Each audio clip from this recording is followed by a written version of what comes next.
Quería decirles entonces que, a propósito de la pregunta de María, que consulta si voy a subir las respuestas, o si voy a revisar la respuesta, dice ella. Lo que yo he hecho es publicar la misma guía con algunas, o sea, con las respuestas en el mismo foro. Entonces, si es que ustedes realizaron la actividad, realizaron el ejercicio, van a poder comparar o contrastar sus respuestas con la pauta que yo he publicado. Como les digo, está publicado en el mismo eh, foro taller, ¿cierto? Estructura y cambios de la materia. De hecho, probablemente incluso recibieron alguna notificación por correo de la respuesta que envié con un enlace a la guía con las respuestas dadas. Justamente quisiera que partiéramos o que retomáramos hoy día la unidad a partir de sus preguntas o dudas que puedan tener en torno a estas actividades, a estos ítems que yo les dejé en la guía. Pero más que revisarlo uno por uno, ya que están ahí las respuestas, no sé si hay alguien que tenga alguna pregunta, alguna inquietud que haya surgido al revisar ese material.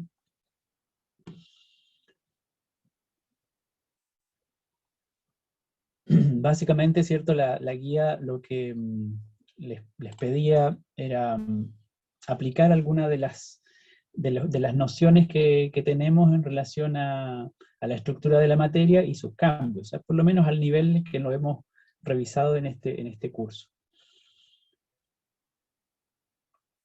Vamos a revisar entonces la duda que tiene María específicamente con un ítem de los ejercicios propuestos. Vamos a ir a mirar de inmediato esa duda que tiene que ver con identificar la estructura de una molécula en el fondo.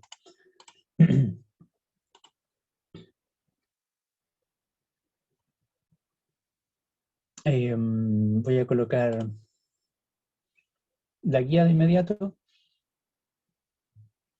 Se trata, ¿cierto?, de una molécula compleja. Aquí no aparece, en el chat lo escribió María.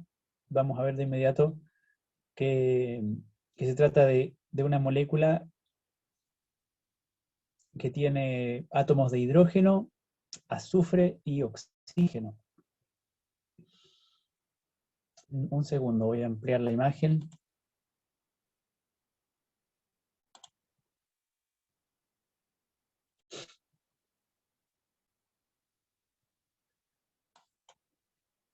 Esta es la pregunta de su compañera.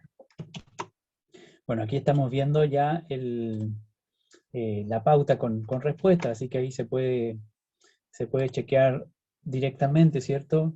Lo que yo esperaría encontrar como respuesta en este ejercicio, pero más que la respuesta, lo interesante aquí es comprender el origen de estos números. Lo que se pide en este ítem, ¿cierto?, es identificar, o más bien contabilizar, los átomos que componen cada una de esos compuestos, porque se trata en todos los casos de moléculas conformadas por más de un tipo de elemento químico. En el caso más simple, ¿cierto?, en el caso del agua, tenemos una sustancia química que es un compuesto formado por hidrógeno y oxígeno. Las moléculas del agua están conformadas por estos dos tipos de elementos químicos. En el caso de este otro compuesto, que es un ácido, se trata de una molécula conformada por tres tipos de elementos químicos: por hidrógeno, por azufre y por oxígeno. Y adicionalmente tenemos una serie de números, ¿cierto?, que nos indican la cantidad de átomos y la cantidad de moléculas. ¿Tiene alguna duda concreta, María, en relación a este ítem en particular? O a lo mejor al ver los números aclara la duda que tenía.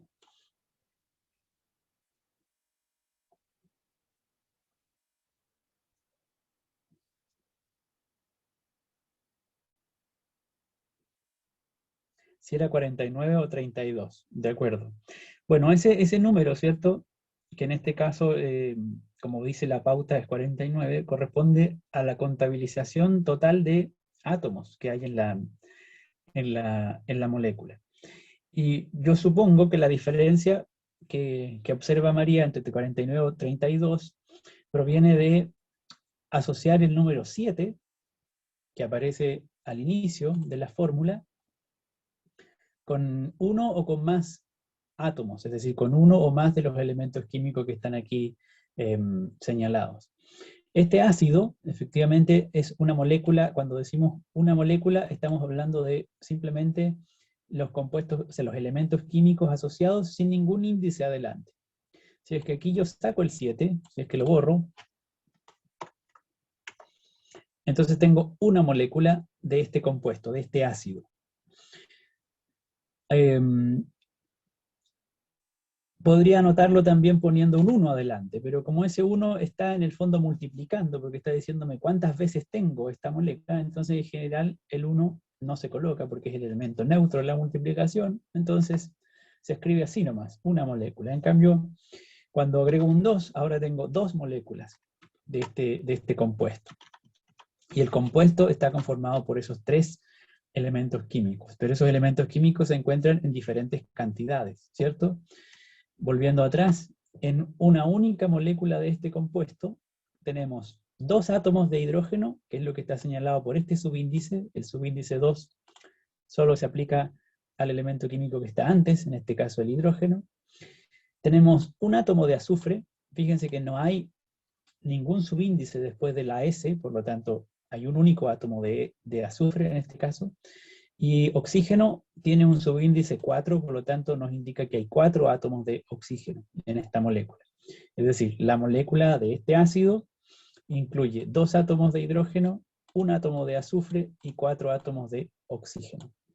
Si luego tengo dos moléculas de la misma sustancia, es decir, del mismo ácido, todas esas cantidades se van a duplicar. Y en este ejercicio lo que teníamos eran 7 moléculas. Por lo tanto, si en una molécula tengo 2 hidrógenos, en 7 moléculas tengo 14 hidrógenos. Si en una molécula tengo un azufre, en 7 moléculas tengo 7 átomos de azufre. Y si en una molécula tengo 4 átomos de oxígeno, en 7 moléculas tengo 28 átomos de oxígeno. Así es que la suma de átomos totales que componen estas 7 moléculas es la que tenemos aquí anotada.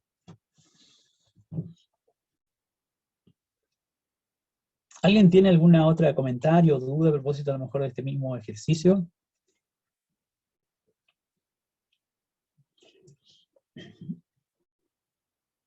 Salvo, yo diría, gracias Javiera, salvo algunos ejemplos concretos, por ejemplo, de mezclas, ¿cierto? O de tipos de cambio químico o cambio físico y aplicaciones de algunas sustancias que en el fondo que requerían a lo mejor alguna búsqueda de conocimiento, de información adicional. Me parece que la guía podía ser respondida a partir de lo que hemos revisado en las clases. Así es que creo que en ese sentido es un buen ejercicio para aplicar algunas de las nociones que habíamos revisado. Pero como ya lo pueden ver, entonces en el mismo foro, si es que tienen dudas, pueden ir a buscar y revisar las respuestas que anotaron para corroborarlo en relación a lo que yo anoté. Por cierto, si hay cualquier duda o inquietud, alguna discrepancia que tengan sobre alguna respuesta, por supuesto la pueden anotar en el foro y la revisamos en esta clase o en la siguiente.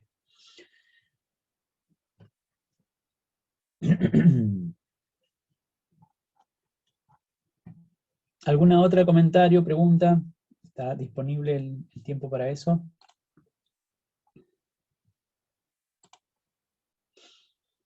Vamos a avanzar hoy día porque estamos, fíjense, según este calendario que está en el aula virtual, ¿cierto?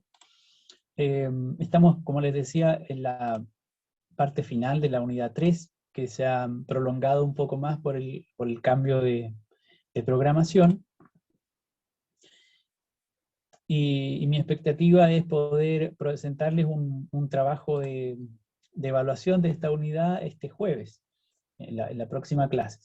Así que espero que hoy día podamos revisar algunos tópicos centrales sobre dos campos de estudio de la física, que son la electricidad por una parte y la fuerza y el movimiento por otra.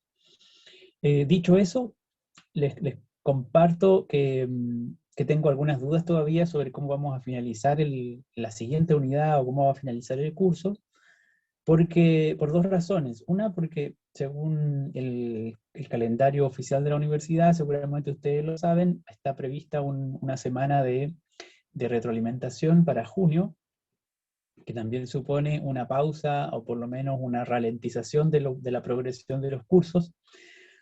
Me parece que eso es la segunda semana de junio que estaba previsto.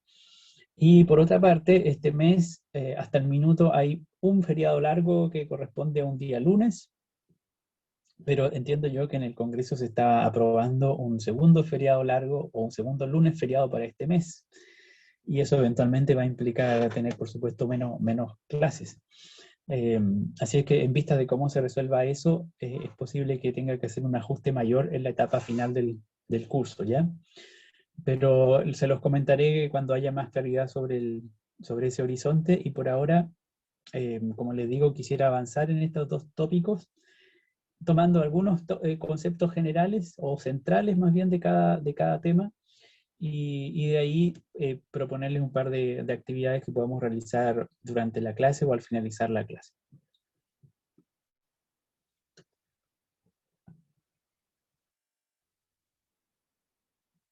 Dicho eso, entonces voy a proceder a comentar algunas ideas básicas sobre electricidad. Yo les había propuesto en uno de los foros, en una de las actividades a realizar la semana pasada, un ejercicio de realizar una actividad práctica en la cual se evidenciara un fenómeno eléctrico.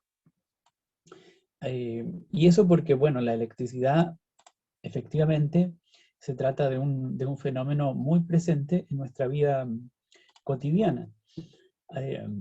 Más allá de si la apreciamos o no en algún tipo de fenómeno, digamos, inusual, no cabe ninguna duda de que, por lo que vimos hace algunas semanas en torno a la estructura de la materia, ¿cierto? La electricidad es un fenómeno intrínseco a la materia, es una característica, una propiedad intrínseca de la naturaleza de la materia. Y por esa razón, de alguna manera, es un fenómeno que está presente en cualquier actividad, en cualquier objeto, en cualquier circunstancia con la cual lidiamos cotidianamente. Básicamente porque está presente en los átomos, ¿cierto? Según vimos en su minuto, los átomos estaban compuestos en este marco de la teoría atómica por partículas que tienen ciertas propiedades, y una de esas propiedades es su carga eléctrica. Así que cuando hablamos de electricidad, estamos hablando de un fenómeno que se produce o que surge debido a esta naturaleza de estas partículas, específicamente del electrón y del protón, a los cuales les asociamos carga eléctrica positiva y carga eléctrica negativa. Sin embargo, la materia está conformada por una gran cantidad de átomos y por una gran cantidad de moléculas que en su interior, ¿cierto?, contienen estas subpartículas, también en gran número. Así es que lo que nosotros apreciamos son fenómenos eléctricos a una escala, por supuesto, no atómica, sino que a una escala macroscópica. Y en esa escala los fenómenos eléctricos, por supuesto, se pueden apreciar más claramente en algunos casos que en otros. Pero valga la mención, el solo hecho de tocar un objeto es un fenómeno de naturaleza eléctrica. Justamente basado en este modelo eléctrico de la materia, que es la idea básica que le da de alguna manera un marco de interpretación o de explicación a los fenómenos eléctricos. Específicamente les quiero comentar a continuación algunas características de lo que se llama la electroestática, es decir, fenómenos eléctricos que ocurren cuando las cargas no están en movimiento. Y otro capítulo sería hablar de corriente eléctrica, porque justamente en ese caso de lo que se trata es de interpretar o de explicar y describir fenómenos en los cuales las cargas eléctricas sí están en movimiento. Es el caso de los circuitos eléctricos, por ejemplo. Ahora, aquí nosotros nos vamos a remitir solamente a los fenómenos electrostáticos. Y como les decía, la base de cualquier fenómeno eléctrico, sea electrostático o sea corriente eléctrica, se encuentra en el modelo eléctrico de la materia, que en cierta manera nosotros previsualizamos cuando miramos la estructura interna de los átomos, porque podríamos decir que la teoría atómica incorpora o incluye este modelo eléctrico, y lo incorpora justamente al asociarle esta propiedad que llamamos carga eléctrica a las partículas subatómicas, al electrón y al protón. Pero las ideas básicas, digamos, las ideas más significativas desde el punto de vista físico son las que están más o menos descritas en esta diapositiva. Son ideas que sirven justamente para interpretar ciertos fenómenos que podemos apreciar en nuestra vida cotidiana. Y es porque a partir justamente de que tenemos esa experiencia, de que apreciamos ese tipo de fenómenos, que se requiere o que se llega a la construcción de este modelo, que en su versión más compleja aparece representado o aparece también presente en la teoría atómica. Y el modelo básicamente trata de describir aquellos fenómenos en los cuales hay objetos que se atraen o objetos que se repelen mutuamente. La explicación o la descripción que nos sirve para lograr explicar esos fenómenos se basa en la idea justamente de que hay dos tipos de partículas. Fíjense que el modelo eléctrico es más general que la teoría atómica, porque en el modelo eléctrico se habla de partículas cargadas con carga positiva y con carga negativa, y no necesariamente se las identifica con electrones o protones. Por ahora podemos visualizarlo en ese nivel, como un nivel más general, explicativamente hablando. Entonces la idea básica es que para poder explicar algunos fenómenos de atracción y repulsión que se observan en ciertos materiales, podemos suponer o podemos postular la idea de que la materia está compuesta por dos tipos de partículas. Y esos dos tipos de partículas les llamamos cargas o cargas eléctricas.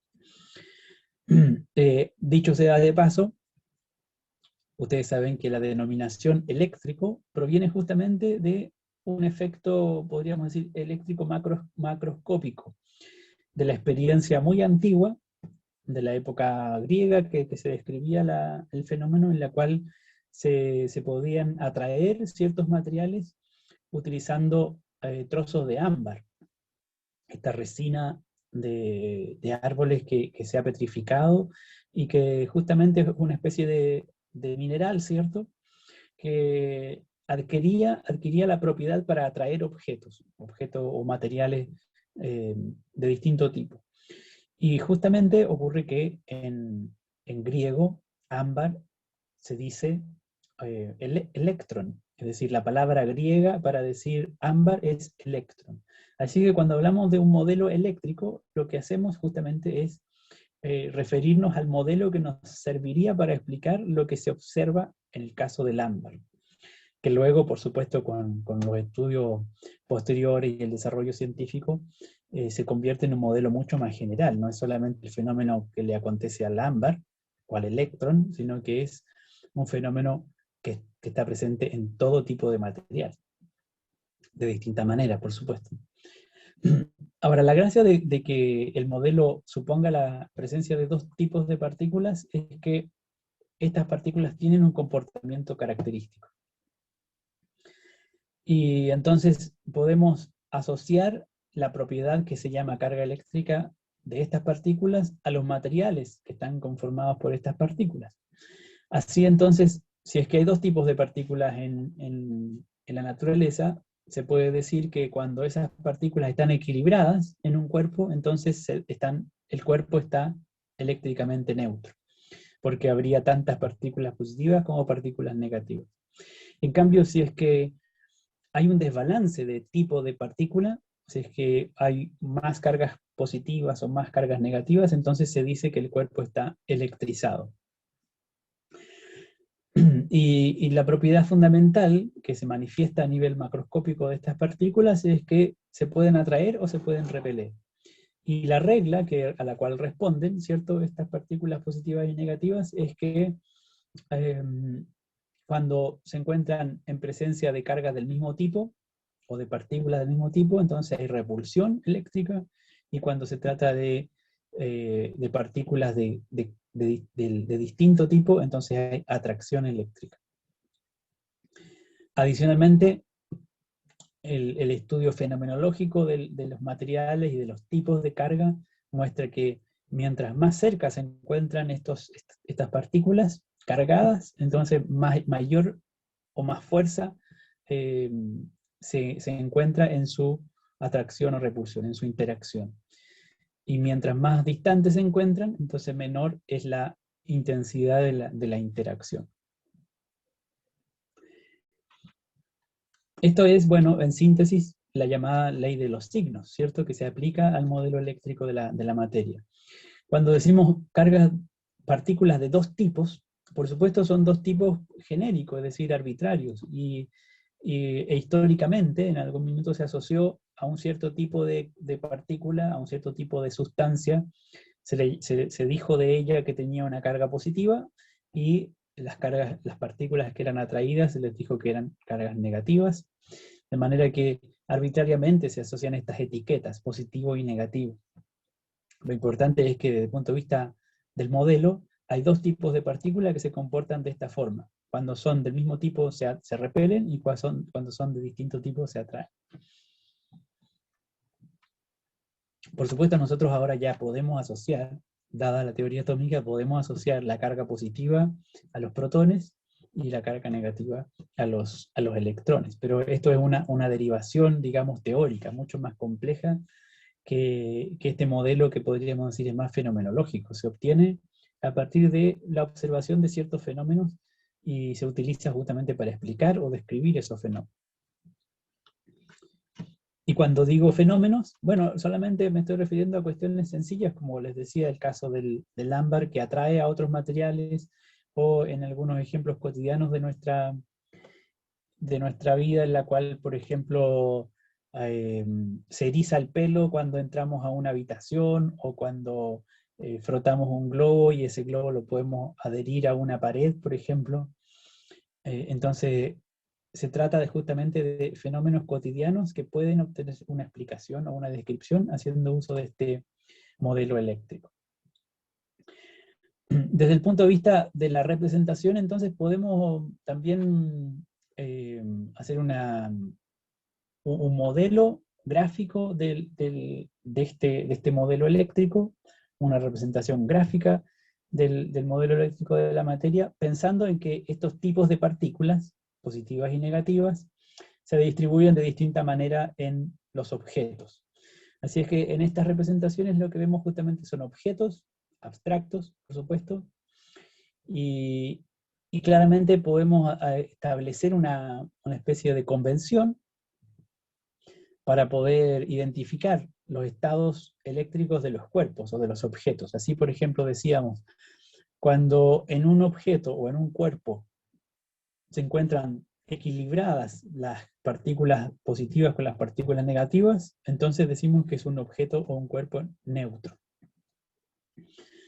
Y esto, una manera de representarlo sería utilizando, ¿cierto?, una caja con el mismo número de signos positivos que el mismo número de signos negativos. Y otra manera alternativa sería simplemente dibujar el objeto sin presencia de cargas, explícitamente. Porque en ambos casos estamos queriendo decir lo mismo. En ambos casos queremos decir, aquí no hay un desbalance de carga eléctrica. A diferencia de los casos en los cuales los objetos se encuentran electrizados, fíjense que es electrizado y no electrificado, el cuerpo electrizado positivo es aquel que tiene un desbalance de carga positiva, y entonces aquí vemos en la representación de signos que hay un mayor número de signos positivos que signos negativos. Simplemente estamos diciendo entonces que este objeto tiene una carga neta positiva, o un desbalance de carga positiva. Es lo mismo, pero al revés, en el sentido de que se visualiza un número mayor de cargas del signo opuesto en el caso de la carga negativa, o del cuerpo electrizado negativamente. En este momento, o en este nivel, simplemente estamos haciendo una descripción fenomenológica general de la electrización. Sin embargo, por supuesto, cuando se hace física, uno puede medir la carga eléctrica y entonces puede cuantificar cuánta carga positiva hay en un objeto o cuánta carga negativa hay en un objeto. y a partir de esas mediciones puede establecer una cuantificación también de la interacción que va a observarse entre esos objetos. Pero desde el punto de vista de la descripción del fenómeno, nos basta, digamos, reconocer que ocurre el fenómeno de electrización en los objetos y en general en nuestra vida cotidiana no vamos a requerir la cuantificación de esa electrización. Aquí vemos, ¿cierto?, una imagen bastante clara del fenómeno al cual estamos tratando de describir. Un cuerpo electrizado, en este caso es el globo, que interactúa con otro material, en este caso el cabello de la niña, y esa interacción corresponde en este caso a una atracción. El cabello de la niña se eriza y es atraído por el globo que ha sido electrizado de alguna manera. No sabemos todavía cómo, y eso es lo que vamos a ver justamente a continuación. Lo importante es que este tipo de fenómeno puede recibir una descripción o una explicación basándose en la idea de que estos objetos, digamos el globo, el pelo, la materia en general, está compuesta por dos tipos de partículas. Una que llamamos positiva y otra que llamamos negativa. Y entonces tiene que ocurrir, desde el punto de vista del modelo, que cuando hay atracción entre estos materiales es porque hay un desbalance de carga en los cuerpos, es decir, se trata de cuerpos electrizados. Recuerden que en general, según vimos en la teoría atómica, los átomos son neutros en general, y por la misma razón, en general, las moléculas también son eléctricamente neutras, es decir, hay tantos protones como electrones en los átomos y también en las moléculas. Por eso, en general, los objetos con los cuales nos relacionamos cotidianamente son objetos eléctricamente neutros. De manera que para tener o para encontrarse con un objeto electrizado, algo tiene que ocurrir, algún proceso tiene que producir el desbalance de carga. Y eso es lo que vamos a revisar a continuación. Desde el punto de vista físico, entonces, se distinguen tres tipos de procesos de electrización de la materia. Electrización en el sentido de generar o de producir desbalance de carga. Recuerden que la electricidad ya está disponible en la naturaleza de la materia, está disponible en los átomos. La carga eléctrica se encuentra en estas partículas que conforman la materia. Sin embargo, en general, los objetos se van a encontrar eléctricamente neutros. De manera que para encontrarse con un objeto electrizado, entonces tiene que mediar algún procedimiento que desequilibre la carga eléctrica. Y esos procedimientos son estos que se mencionan aquí, ¿cierto? Electrización por frotación, electrización por contacto y electrización por inducción. Ahora, el tipo de electrización que ocurra en general depende también de la naturaleza del material con el cual se esté trabajando, porque ya sabemos, ¿cierto?, que estas partículas positivas y negativas se encuentran en los átomos, y los átomos de un material a otro cambian su estructura en función del número de partículas que haya en su núcleo, y por lo tanto cambian las propiedades del material. Así es que también se comportan diferentes, por supuesto, los materiales o los átomos se comportan diferente en función de su estructura interna.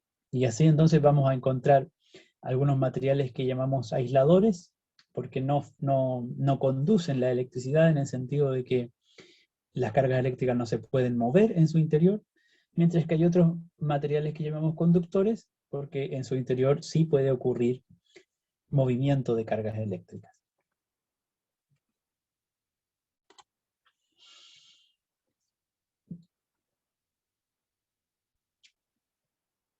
Entonces, les mencionaba tres procedimientos de electrización: frotación, contacto e inducción. Y quiero justamente mostrarles un par de modelos que tratan de presentar o de distinguir estos tres tipos de electrización.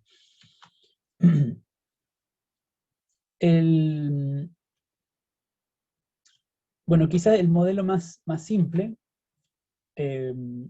justamente el que permite llevar a cabo este tipo de interacción eléctrica, es el modelo de electrización por frotación.